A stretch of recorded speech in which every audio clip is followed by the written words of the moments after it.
کہا دین است حسین. تھوڑا سب میں ہم کلام ہو جائیں. دین است حسین.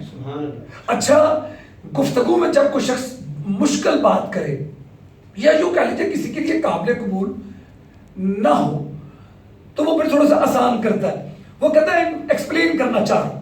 جب خواجہ نے کہا دین است حسین تو دنیا ہل گئی. انہوں نے کہا کہ یہ نہیں کہہ رہا کہ دین است مصطفیٰ جو مرکز کائنات ہیں, یہ نہیں کہہ رہے کہ دین است علی جو ہر جنگ کے فاتح ہیں, یہ نہیں کہہ رہے کہ دین است صحابہ جو سرکار کے چاند کے ستاروں کی طرح ہے.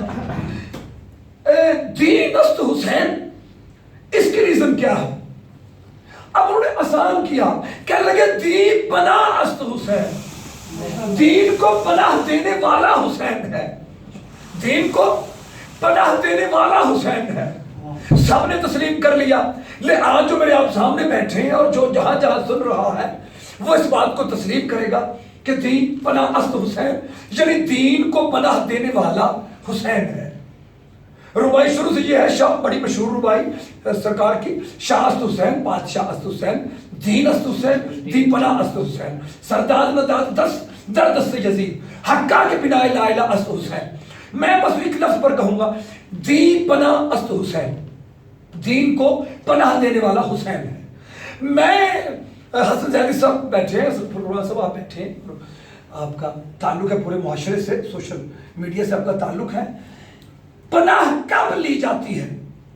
جب کوئی خطرہ ہو. پناہ کب لی جاتی ہے؟ جب کوئی خطرہ ہو. اب خواجہ معین الدین نے فرما دیا کہ دین کو پناہ دینے والا حسین ہے. میں پوچھنا چاہتا ہوں دین کو خطرہ کس سے تھا؟ جب پناہ دے رہا ہے حسین دین کو خطرہ کس سے؟ تو ہر کوئی کہے گا کہ دین کو خطرہ یزید سے. اچھا اب پھر طے ہو گیا, دین کو پناہ دینے والا حسین, دین پر حملہ کرنے والا یزید. آج کی گفتگو میں ایک بہت بڑا میسج میں پیش کرنا چاہ رہا ہوں جو پوری دنیا تک چلا جائے تو میں سمجھتا ہوں کہ اتحاد امت ہو جائے گا, اختلاف ختم ہو جائیں گے. یہ مذہبی اختلافات, یہ فرقہ واریت, یہ بہت جو ہلچل ہے, میں سمجھتا ہوں کہ اگر اس جملے پر دل سے اثر لے لیا گیا تو فرقے ختم ہوتے نظر آتے ہیں. پھر جملہ کہہ رہا ہوں, دین کو پناہ دینے والا حسین, دین پر حملہ کرنے والا یزید. اگر یہ طے ہے تو پھر سنو, اگر چاہتے ہو کہ پاکستان میں بلکہ پوری دنیا میں چاہتے ہو کہ اتحاد ہو جائے, فرقہ واریت ختم ہو جائے, اختلافات سمٹ جائیں, تو آؤ پھر علامہ امجد حسین علوی آپ کو آن لائن ڈائریکٹ بتا رہا ہے, اس کا حل ہو گیا.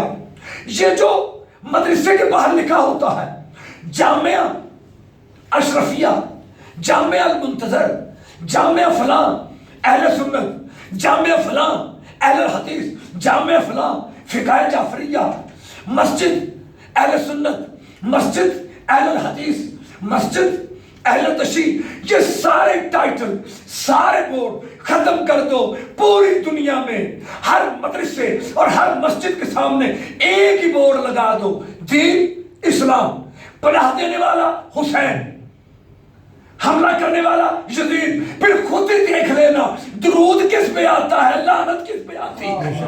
نعرہ تکبیر, اللہ اکبر, نعرہ رسالت, نعرہ حیدری, دین حسینی زندہ باد. آپ سلامت رہیں. کون ہے حسین؟ تھوڑے وقت میں 2-3 فکرے کہنا چاہ رہا ہوں. کون ہے حسین؟ سرکار دو عالم احمد مجتبیٰ محمد مصطفیٰ والی کون مقام, سرکار جود و سخا, جو نہ ہوتے تو کچھ بھی نہ ہوتا. خدا نے بنایا ہی سب کچھ اپنے محبوب کے لیے ہے. تو پھر فکرہ کہوں, اللہ کے محبوب کو حسین کہتے ہیں. آپ سرکار مسجد نبوی کے ممبر پر جلوہ فکن ہیں اور گفتگو فرما رہے ہیں, ہدایات اپنے صحابہ کو, اپنی امت کو, اپنے امتیوں کو بیان فرما رہے ہیں. گفتگو مقام پہ جا رہی ہے, ہمدن گوش ہے صحابہ رسول. ایسے میں ایک بچہ نام جس کا حسین ہے وہ آ رہا ہے, پاؤں کو ٹھوکر لگی, گرنے لگے حسین. ویسے میں یہ بتاؤں جس نے دین کو اٹھا لیا تھا وہ خود نہیں گرتا, کوئی مصلحت تھی, اس میں کچھ مقصد تھا. حسین گرنے لگے، نبی نے خطبہ چھوڑا، منبر سے اترے، جلد از جلد حسین کو گرنے سے پہلے اپنے ہاتھوں پہ لیا، سینے سے لگایا، ماتھا چوما، منبر پہ اپنے ساتھ بٹھایا۔ ایک صاحب اٹھ کے کھڑے ہو گئے، کہنے لگے یا رسول اللہ ہاتھ دھو گئے؟ آپ حدیث بیان کر رہے تھے، اتنا اہم خطبہ دے رہے تھے، آپ نے خطبہ چھوڑ دیا۔ بچہ تھا حسین، گر جاتا تو اٹھ جاتا، حسین بچہ تھا، گر جاتا تو اٹھ جاتا، آپ نے خطبہ چھوڑ دیا، اتنا اہم۔ حسین بار بار کہہ رہے، حسین بچہ تھا، گر جاتا تو اٹھ جاتا۔ بس میرے نبی کو جوش آیا، آپ نے کہا خاموش، جو میں بیان کر رہا تھا، جو میں پڑھ رہا تھا حدیث تھی، جو گر رہا تھا قرآن تھا۔ جو پڑھ رہا تھا حدیث تھی، جو گر رہا تھا قرآن تھا۔ خدا کی قسم میں آپ کو یہ بات، یہ جملہ عرض کر دینا چاہ رہا ہوں کہ یہ وہ شہنشاہ حسین ہے جس نے نبی پاک کی زبان چوس کے پرورش پائی، یعنی ماں کا شیر نہیں پیا، زبان رسالت کو چوس کے حسین کا جسم بنا، حسین کا وجود بنا۔ تو پھر جو زبان رسالت کو چوس کے پلا ہے، پھر وہ کیسا ہوتا اور کیسا ہوا۔ خدا کی قسم ہے جو کہنا چاہ رہا ہوں آج کی اس گفتگو میں وہ ہے اتحاد امت۔ اور آپ خدا کی قسم جب بھی کسی باضمیر انسان کو دیکھیں تو بات حسین کی کرتا ہے۔ آج کے جدید دور میں لوگ یزید کی حمایت میں بھی اٹھ کھڑے ہوئے۔ میں کہتا ہوں آل محمد کی دشمنی میں، حسین کی دشمنی میں اتنا بھی بھول گئے ہو کہ یزید وہ ہے جس نے مسجد نبی میں گھوڑے بندھوائے تھے، یزید وہ ہے جس نے مکہ کی حرمت کو پامال کیا تھا، یزید وہ ہے جو در سے جفا دیتا تھا، یزید وہ ہے کہ جو شراب پیتا تھا اور اس کی ترغیب دیتا تھا۔ اور کس کے مقابلے میں تم یزید کی حمایت کر رہے ہو؟ وہ حسین جسے ناطق کہا رسول نے، وہ حسین کہ جو دین کی لاج نبھانے کے لیے اٹھا۔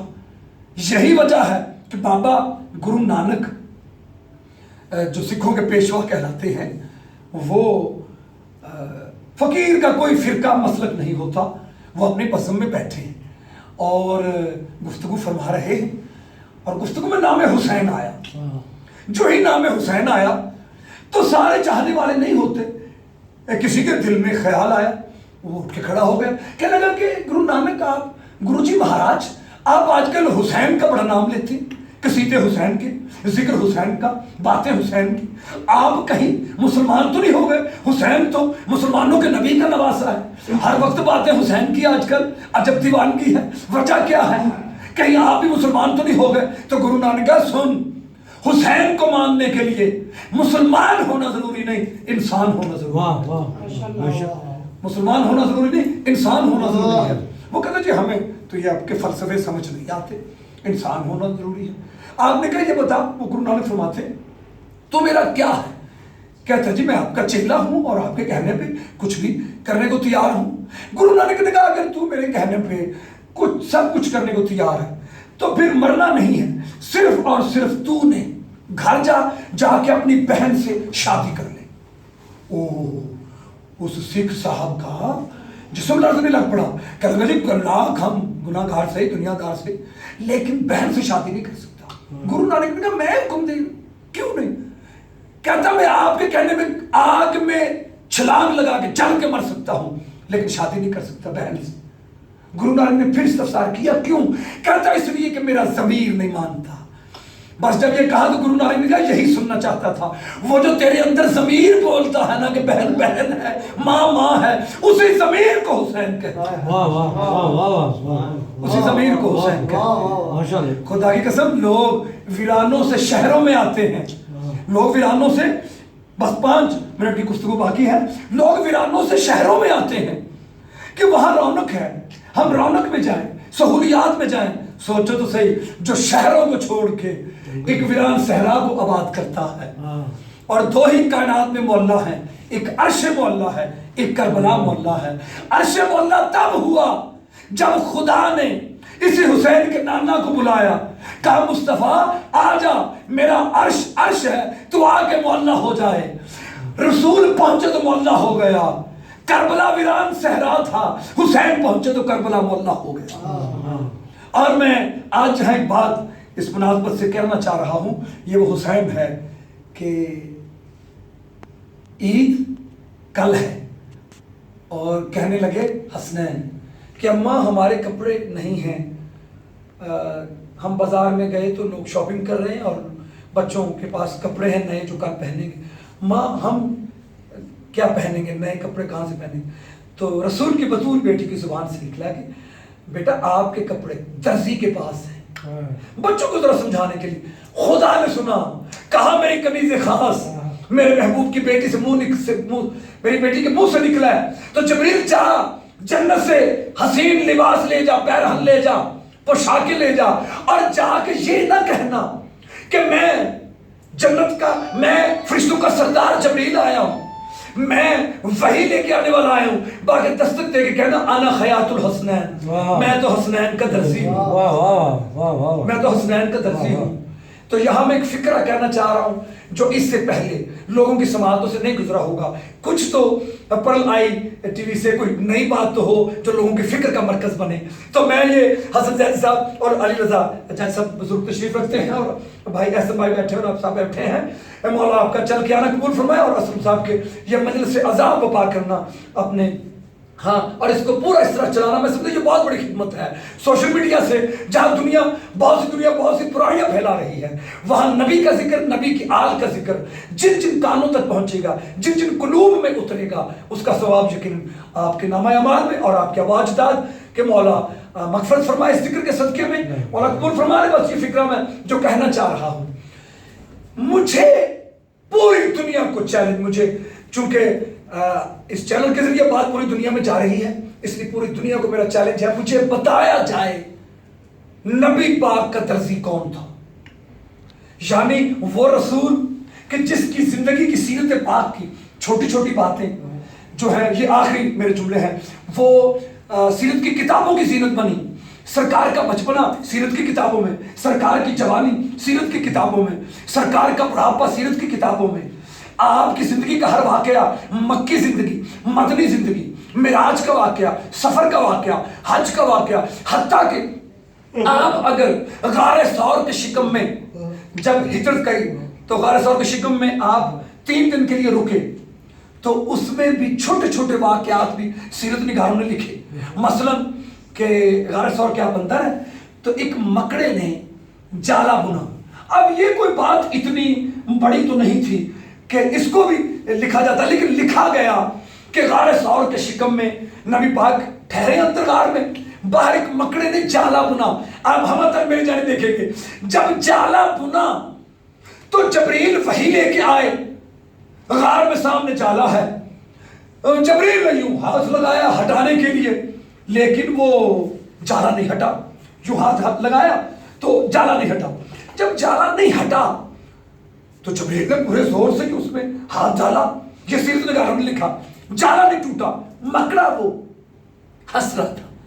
جبریل نے یوں دیکھا کہ ہنس رہے، کہنے لگا اس نے نہیں ٹوٹنا، اس نے نہیں ٹوٹنا۔ تو جبریل نے کہا اچھا، اب دیکھیں کسی طاقتور شخصیت کو، کوئی چھوٹا سا بندہ کو بات کرے، اور یہ بندہ نہیں، حشرات الارض ہے، مکڑا کہہ رہا ہے کہ یہ نہیں ٹوٹنا۔ جبریل 10 قدم پیچھے ہٹے، 10 قدم پیچھے ہٹ کے یوں تیزی سے جب آگے بڑھنے لگے اس جالے کو توڑنے کے لیے، جب آگے بڑھنے لگے تو منہ سے نکلا ناد علی مظہر العجائب۔ بس جب ناد علی کے لفظ نکلے، مکڑا کہتا بس یہی پڑھ کے تو بنایا ہے،